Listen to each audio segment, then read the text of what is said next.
last month at Interior.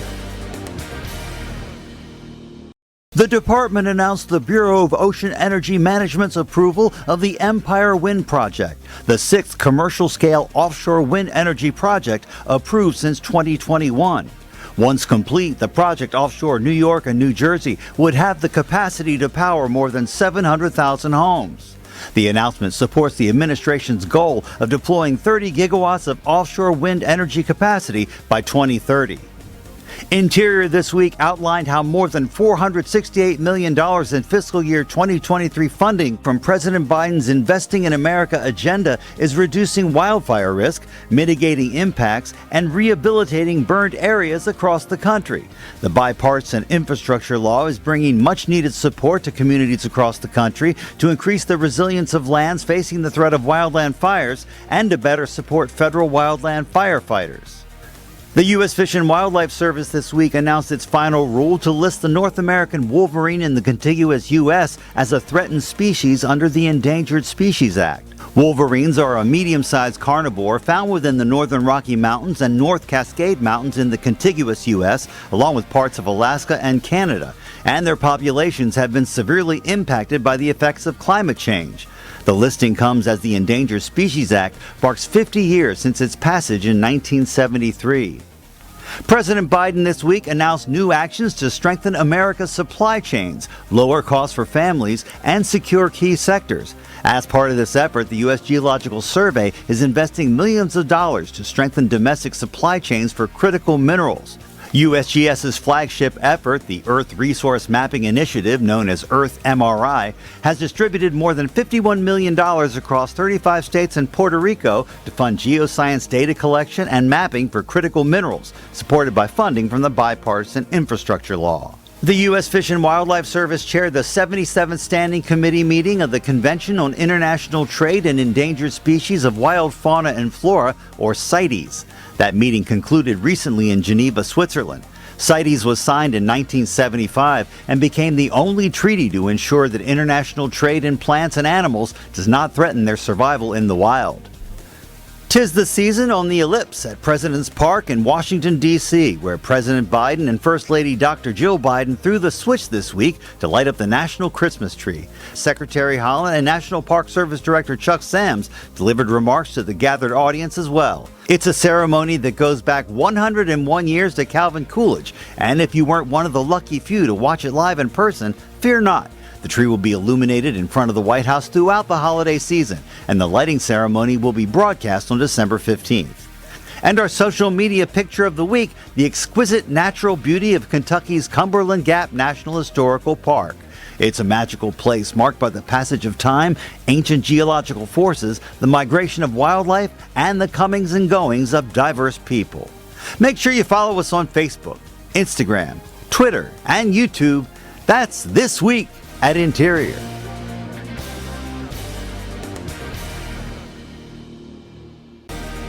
Last month at Interior.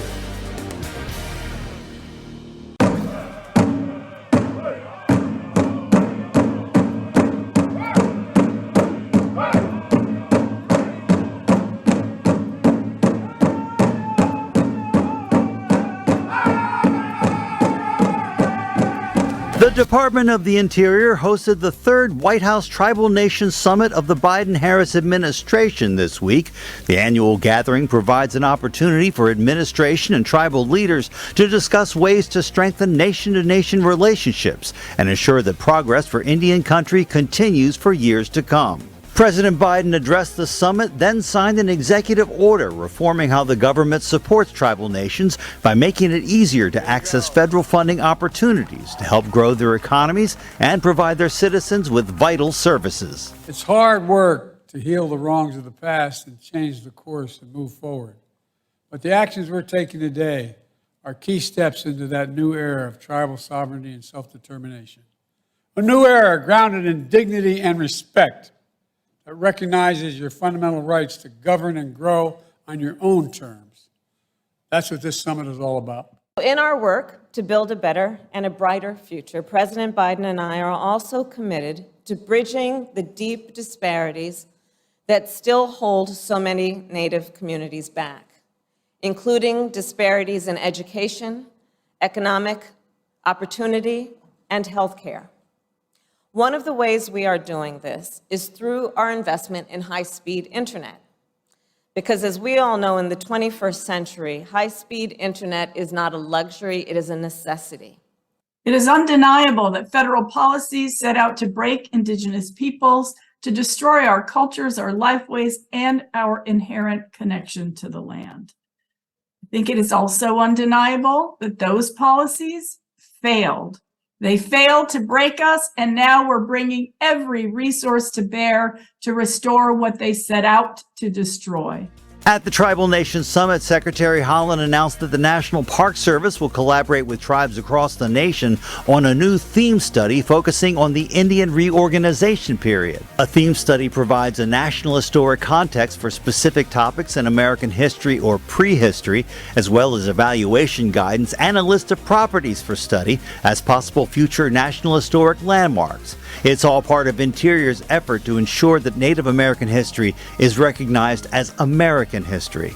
Secretary Haaland also announced new steps to strengthen nation-to-nation relationships. The department released its second annual report on tribal co-stewardship of lands and waters, highlighting the nearly 200 agreements that Interior and other agencies have made with tribes, Alaska Native corporations, and consortiums this year alone. The department has made strides to incorporate Indigenous knowledge into our work, formalizing it as a pillar of our work through a new departmental chapter. As part of the President's executive order, the Department and White House Council on Native American Affairs launched an online clearinghouse to serve as a repository for all federal funding opportunities available to tribal nations and Native businesses in order to improve access to capital across Indian country. The Biden-Harris administration has made historic amounts of funding available to Indigenous communities through President Biden's Investing in America agenda. Department leaders also announced a final rule to revise regulations that implement the Native American Graves Protection and Repatriation Act, or NAGPRA. These regulations provide systematic processes for returning Native American human remains, funerary objects, sacred objects, or objects of cultural patrimony to lineal descendants, tribes, and Native Hawaiian organizations. The updated regulations will streamline implementation and strengthen the role of Indigenous communities in the repatriation process. Interior this week also announced the conclusion of the land buyback program for tribal nations, a decade-long effort to consolidate and return land to tribal ownership. Over the course of the program, nearly 3 million acres in 15 states were consolidated and restored to tribal trust ownership, and $1.69 billion was paid to more than 123,000 interested individuals. And our social media picture of the week: the Tribal Nations Summit would not have been a success without the work of Assistant Secretary for Indian Affairs Brian Newland and the incredible team in his office within Indian Affairs. Together with Indigenous leaders from across the department, we're all committed to fulfilling Interior's commitment to honor our trust and treaty responsibilities and bolster our nation-to-nation relationships. Make sure you follow us on Facebook, Instagram, Twitter, and YouTube. That's This Week at Interior.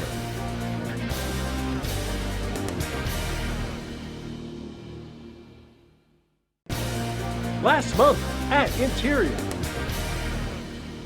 Leaders from across the globe met this week for the 28th Conference of the Parties of the United Nations Framework Convention on Climate Change in Dubai, known as COP28. This annual event is a critical opportunity for global collaboration around the work to address the climate crisis. Assistant Secretary for Fish and Wildlife and Parks Shannon Estenos led the Interior delegation. The team met with international leaders and stakeholders to highlight and affirm our commitment to tackling the climate crisis with collaborative, science-based solutions while advancing efforts to boost the clean energy economy. Interior also announced new steps to utilize nature-based solutions in its effort to tackle the climate crisis, including the launch of a new tool to make those strategies more accessible to the public. Secretary Haaland this week designated 16 new National Historic Landmarks in 14 different states and 2 National Natural Landmarks in 2 more states. The designations reflect the importance of the sites in sharing America's rich history and extraordinary natural features. The Biden-Harris administration announced $72 million from President Biden's Investing in America agenda to accelerate restoration of the Salton Sea, California's largest lake. Acting Deputy Secretary Laura Daniel Davis and Bureau of Reclamation Commissioner Camille Kalimlin-Tootin made that announcement during an event with state, tribal, and local leaders. The funding will expedite implementation of the state's 10-year Salton Sea Management Plan by accelerating dust suppression, aquatic restoration, and water conservation efforts needed to protect important wildlife habitats and surrounding communities. The Acting Deputy Secretary and Reclamation Commissioner were also in Arizona this week, celebrating nearly $6 million from the Investing in America agenda to construct and install solar panels over the Casablanca Canal in the Gila River Indian community. Those panels won't just generate renewable energy and reduce the facility's carbon footprint, they'll also reduce evaporation losses in the canal and free up land for farming and open spaces. Assistant Secretary for Insular and International Affairs Carmen Cantor concluded a week-long trip to Guam, the Northern Mariana Islands, and Hawaii, where she met with regional leaders and U.S. government interagency partners to highlight Interior's commitment to the insular areas and freely associated states. In Guam, the Assistant Secretary visited an invasive species project site funded by the America the Beautiful Challenge and took part in Operation Christmas Drop, a long-running humanitarian mission operated by the Department of Defense and regional allies. U.S. Fish and Wildlife Service Director Martha Williams celebrated 10 years of the service's Urban Wildlife Conservation Program this week at Baltimore's Masonville Cove, the program's first site. Since 2013, the program has improved expanded access to green spaces, education, and outdoor recreation for the more than 80% of people living in and around America's major cities. The Bureau of Ocean Energy Management this week proposed an offshore wind lease sale in the central Atlantic. The lease sale focuses on two areas, one offshore Delaware and Maryland, the other offshore Virginia. Together, they have the potential to power over 2.2 million homes with clean energy. It's all part of the Biden-Harris administration's actions to expand offshore wind opportunities and create good-paying jobs for American workers. The Bureau of Land Management this week announced a $2.5 million investment from President Biden's Investing in America agenda for a cultural landscape study in the California Desert Conservation Area. The study and a new predictive model will help support the deployment of clean energy while protecting vital cultural resources in the California desert, including on tribal ancestral lands. The U.S. Fish and Wildlife Service this week announced the selection of 4 Upper Mississippi River Basin nature-based solutions projects totaling almost $1.4 million through President Biden's Investing in America agenda. The projects span 5 states and are part of a $10 million allocation through the Inflation Reduction Act for resiliency and restoration in the Upper Mississippi and Illinois River. And our social media picture of the week, this stunning view of the Alabama Hills Recreation and National Scenic Area in California. The hills consist of nearly 30,000 acres of public land where visitors can hike, fish, rock climb, mountain bike, and enjoy unparalleled views. Make sure you follow us on Facebook, Instagram, Twitter, and YouTube. That's This Week at Interior.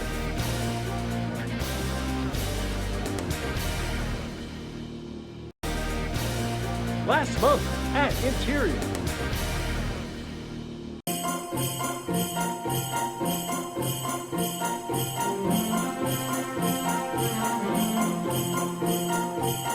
Happy holidays from Wrangell St. Elias! Merry Christmas from Wolf Creek National Fish Hatchery. Happy Hanukkah from the Medgar and Merle Everest Home National Monument.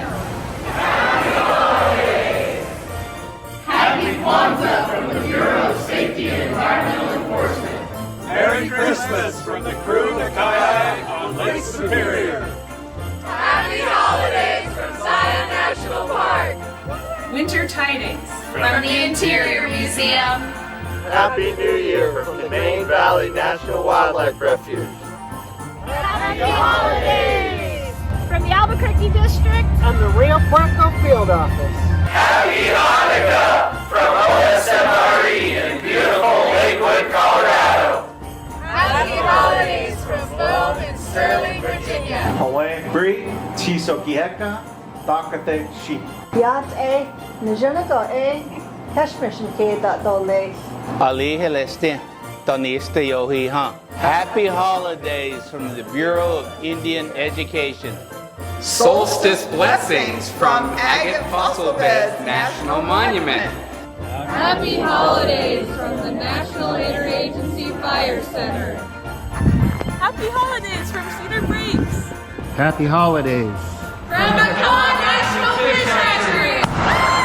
Happy holidays from the Albuquerque Area Office. Happy New Year from USGS Santa Cruz.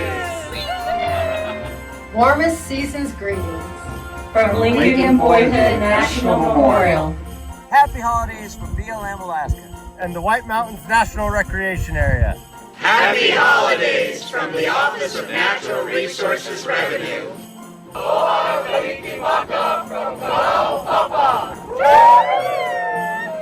Happy holidays from The Reno Fish and Wildlife Office. A happy solstice! Sail America! National Historic Site. Season's greetings from Minnesota, Wisconsin Ecological Services. Holiday greetings from the U.S. Coral Reef Task Force. Happy Hanukkah from Joshua Tree National Park. Happy Kwanzaa. Happy holidays from Little Rock Central High School National Historic Site. Woo! Happy holidays from the Bessie Pacific region. Woo! Happy holidays from the Provo Area Office. Merry Christmas and a Happy New Year. Choo! Happy holidays and best wishes from Lake Ontario. Merry Christmas from Riverside Indian School. Happy holidays and Feliz Navidad. Happy holidays from the Bureau of Reclamation. Merry Christmas from Dale BLM. Happy holidays from Mammoth Cave National Park. Happy holidays. Feliz Navidad. From Bentold Fort National Historic Site. Greetings from Las Cruces District Office.